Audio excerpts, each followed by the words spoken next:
Hey, bonjour à tous, Francis Vigneault. Cette semaine, j'ai fait un texte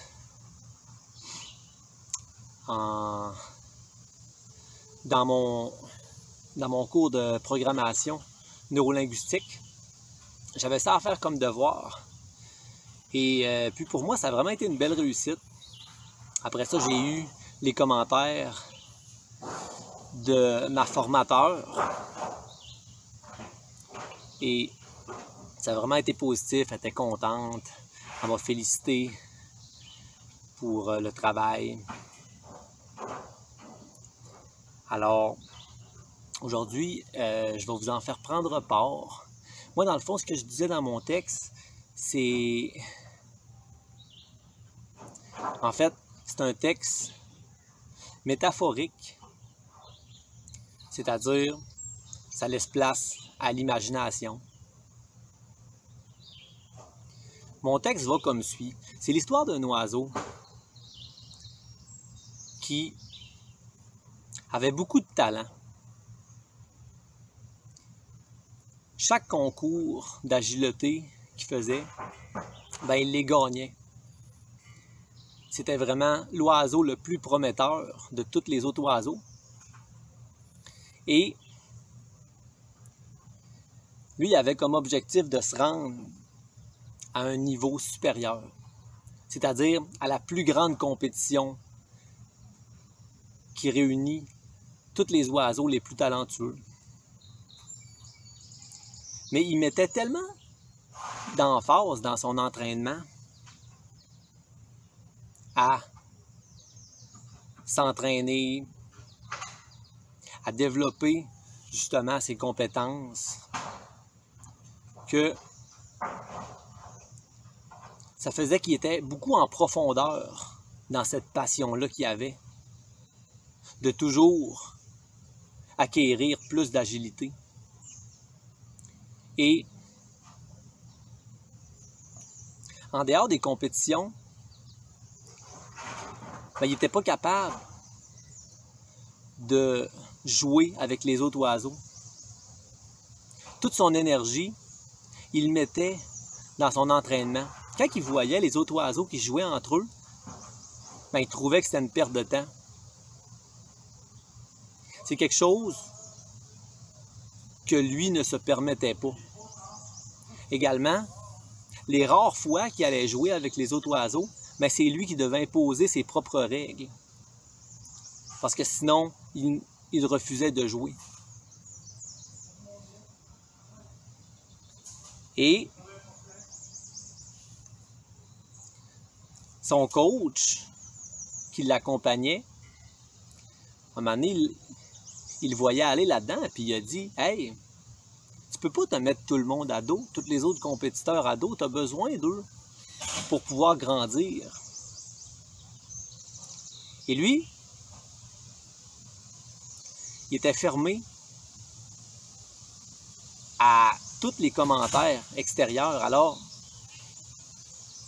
lui, ce qu'il avait dit à son coach, c'est « Moi, j'ai besoin de personne. J'ai de compte à rendre à personne. Moi, mon seul objectif, c'est de me rendre à la compétition qui réunit les meilleurs oiseaux. Et je ne jure que par ça. » Alors, ça a resté comme ça. Et un jour, il y a eu un feu dans le village des oiseaux. Et toute la communauté a dû s'unir pour être en mesure d'éteindre le brasier, parce que les flammes, ça brûlait.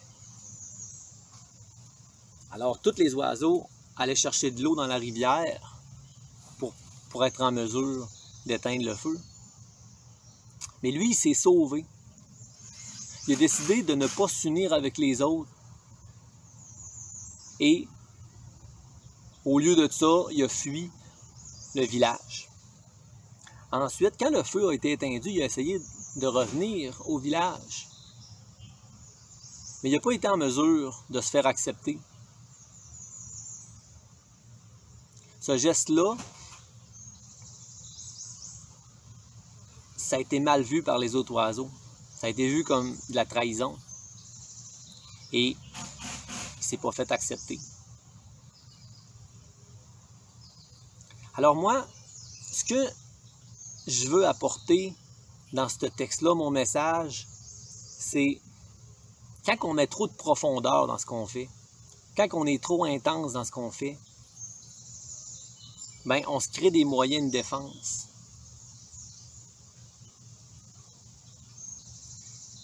Puis en se créant des moyens de défense, mais ça fait que nos besoins ne sont pas assouvis. Et cette passion-là, qui d'abord a commencé par une étincelle qui a été allumée en nous, ben étant dans la compulsivité, c'est on veut toujours en faire plus. Puis en faisant toujours plus, ben on n'écoute pas les messages extérieurs, mais aussi les messages intérieurs, tu sais, notre corps qui nous dit quand c'est assez, le cri à l'intérieur de nous qui nous dit « Hey, c'est assez, tu dois faire d'autres choses. » Parce que ça te rend compulsif. Tu sais, la compulsivité, ça peut être avoir tout plein de messages qui passent à l'intérieur de nous, puis que ça n'arrête jamais. La compulsivité, ça peut être aussi justement s'enfermer dans un domaine en se créant des mécanismes d'isolement, des mécanismes de défense.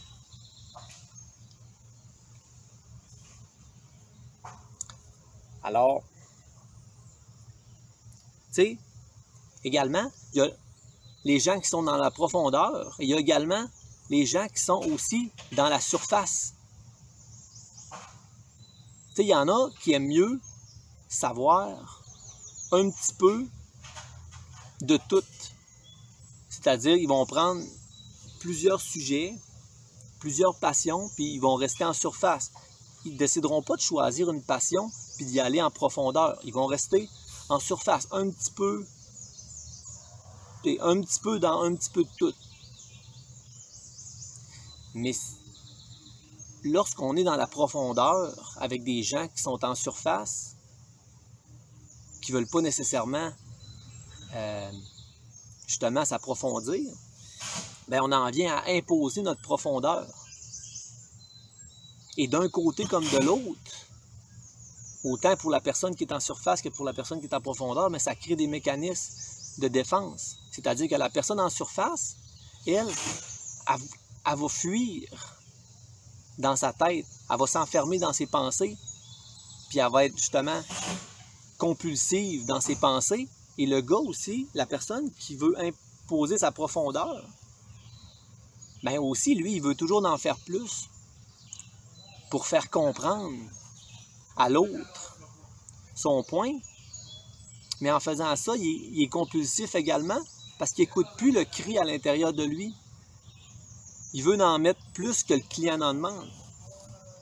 Et d'un côté comme de l'autre, ça crée des mécanismes de défense. C'est la même chose, la personne qui est en surface, qui veut faire comprendre à des gens qui sont en profondeur.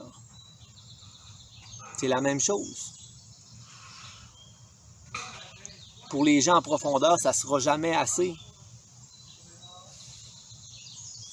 Dans le fond, la personne en surface va toujours trouver que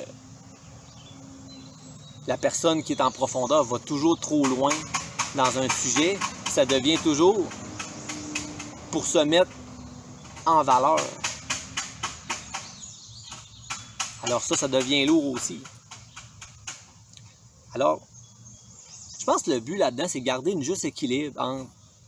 Tu sais, on peut être en profondeur, on peut être passionné dans un sujet, mais quand on arrive avec des gens qui sont en surface, ben, il faut savoir décoder les signes qui fait que quand la personne devant nous, ben, c'est assez, elle a assez entendu, ben, être capable de décoder les signes non verbales, les signes verbales. Puis à ce moment-là, ben, ça fait qu'on ne dépasse pas les limites. On ne crée pas des mécanismes de défense à l'intérieur de nous. T'sais. Au lieu de tout ça, ben, on apaise nos mécanismes de défense. Parce qu'aimer un domaine, ben, on ne fait pas ça pour faire du mal aux autres, on ne fait pas ça pour se faire du mal à nous-mêmes, on fait ça pour que ça soit agréable, pour que ça soit le plus naturel possible.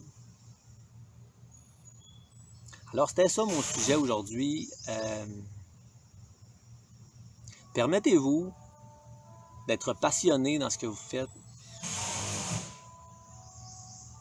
Et permettez-vous aussi d'être en surface aussi. Connaître un petit peu de tout dans plusieurs sujets. Tu sais, il n'y a pas de mauvaise réponse. C'est être en mesure de se reconnaître là-dedans, de trouver c'est quoi notre juste équilibre là-dedans. Et être en mesure de calmer nos mécanismes de défense et nos mécanismes d'isolement aussi, pour être en mesure de s'ouvrir, de créer notre belle communauté, de donner de l'amour aux autres, mais également de recevoir l'amour que les autres nous envoient. Et de rester dans un rapport donnant-donnant. On donne, puis on prend le temps d'écouter les signes. T'sais, c'est quoi les signes qui font qu'une personne veut qu'on continue à échanger dans un certain domaine où la personne aime mieux qu'on passe à un autre sujet ou à nous assez entendu. Prendre le temps d'assimiler chaque sujet qu'on jase. T'sais. Alors, je vous souhaite une belle journée. Puis, je vous remercie d'être là. Si vous voulez m'encourager, si vous voulez mettre un petit pouce, un petit cœur, si vous avez aimé la vidéo, bien, vous pouvez laisser des commentaires. Ça me fait toujours plaisir d'y répondre. Et merci d'être là. Allez, bonne journée à vous. Salut!